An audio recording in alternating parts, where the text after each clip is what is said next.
Remember that phone app the government forced on us during the pandemic that was going to cost us $200,000, but then quickly blew up to $60 million of skimming off the top? Well, the number was $100 million. And in recent testimony by the Auditor General, it seems like this is happening, to nobody's surprise, everywhere in government.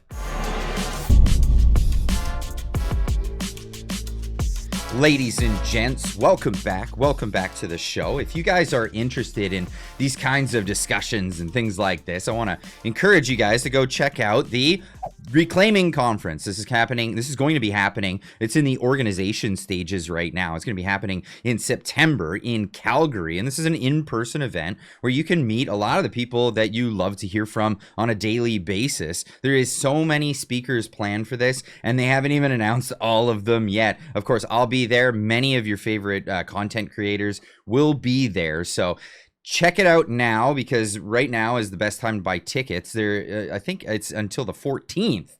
They're having the early pricing for that. So get on that. Get on over there. I'll leave a link in the description down below where you can get your hands on that in particular. But let's get into some of these the stories for today.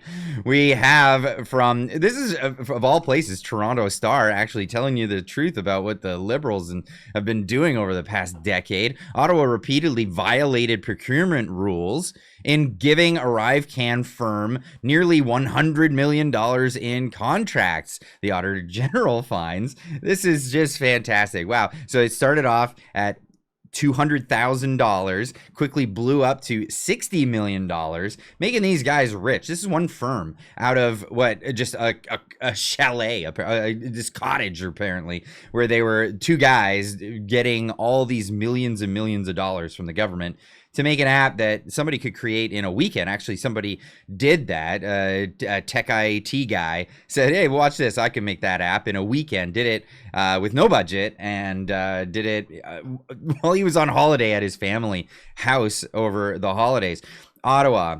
Federal government organizations repeatedly violated procurement rules as they awarded GCStrategies Incorporated, the main firm behind the pandemic ArriveCan scandal, the Arrive scam that we all had to pay for, nearly $100 million in contracts, embezzlements, over a 9-year period without proper oversight. Canada's Auditor General has concluded in a new report rebuking contracting practices under the Trudeau government. And yet another damning report. But is there any punishments coming? Well, we're going to get into that. Spoilers. Nope. But some other countries have been doing that, and that's what we'll be getting into. I want to emphasize that it's doable. They're just not doing it intentionally. In yet another damning report, Auditor General Karen Hogan found federal agencies failed to justify procurement methods and contract costs, follow security measures, and monitor the work of GCStrategies. I don't know, maybe pay attention to what they're doing with our money. Ultimately falling short in showing value for the money spent and even paying contractors without proof that work was done at all. That's crazy. Wow, isn't that fantastic? They don't even have to actually do the work. Now, Mark Nixon put this one out on X. Make sure you're subscribed to Mark Nixon. He's doing such fantastic work, just getting stuff out all the time on the money with this one. Breaking, the Auditor General of Canada just dropped a bombshell. 100% of government contracts break procurement rules. Your tax dollars are being handed out like candy. Systemic corruption is 100% of the contracts. This is explosive. This is insane.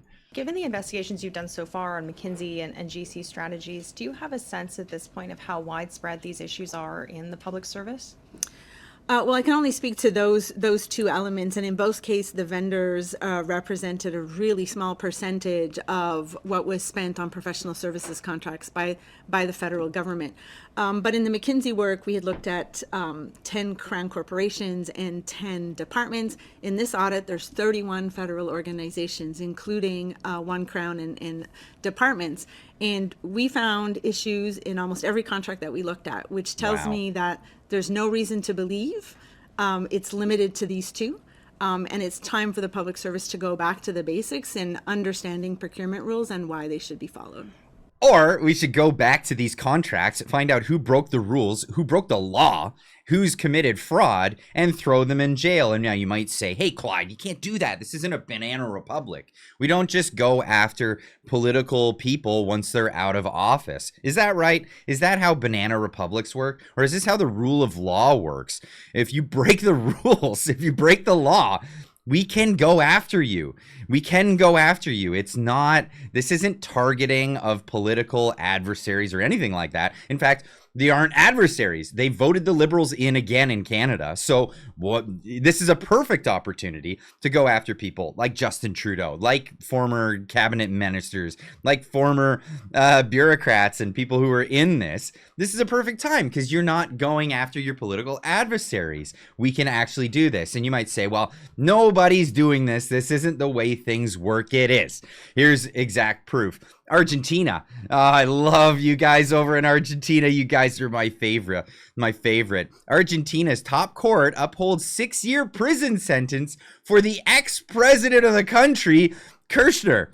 That's right. 3 years after her initial fraud conviction, former Argentine president Cristina Kirchner on Tuesday saw her 6-year prison sentence and lifelong ban from holding public office upheld by the Supreme Court, ending a controversial political career that spanned 2 decades. Does that sound familiar? A controversial political career that spanned over decades? Yeah, we have those people in Canada. So this is not something that's not undoable. And you might say, well, the Argentine people are really upset about this and they're not really keen on this because that sounds really bad.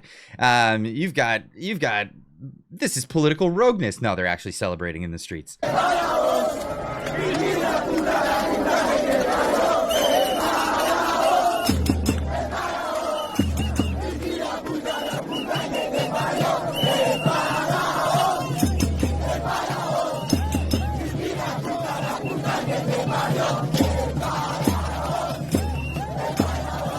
Yeah, they're loving it. This is the thing. So this is what's happening. AP is also reporting on this one. Argentine Supreme Court upholds prison sentence for ex-president Cristina Fernandez. Why did they got different names here? What's happening? Cristina Kirchner on Tuesday, and then we got Cristina Fernandez. Is there some false reporting here? Buenos Aires, Argentina Supreme Court on Tuesday upheld the 6-year prison sentence for, somebody got the name wrong in this reporting. Court ruling disqualifies the leader of South American country opposition movement known as the Personism for whatever from holding office. This is great news because this is something that we need to see in Canada. But in Canada, what are we seeing when it comes to prosecuting people for bad deeds done? I can't even read that. I can't even read that out loud. I can't. I'm sorry, but I'll leave that one with you guys. Of course, Jack commenting, such a great comment on this one. What the hell is wrong with our country? Sorry, I can't read it out loud. You'll have to pause the screen and read that one for yourself. But I want to ask you guys in the questions, in the comments down below for this one. What are your thoughts on this? Going after, people who once held office for the deeds that they've done in the past. This is always seen as a taboo in democracies around the Western world. But the reality of the situation is if you break the law and you're not prosecuted for breaking the law, you're creating an incentive for other people in the future to break the law. So if we're going to have a rule of law society, how is it that we can go on year after year after year after year while these embezzlement deals and all this stuff, people blatantly stealing from the taxpayer, just continues?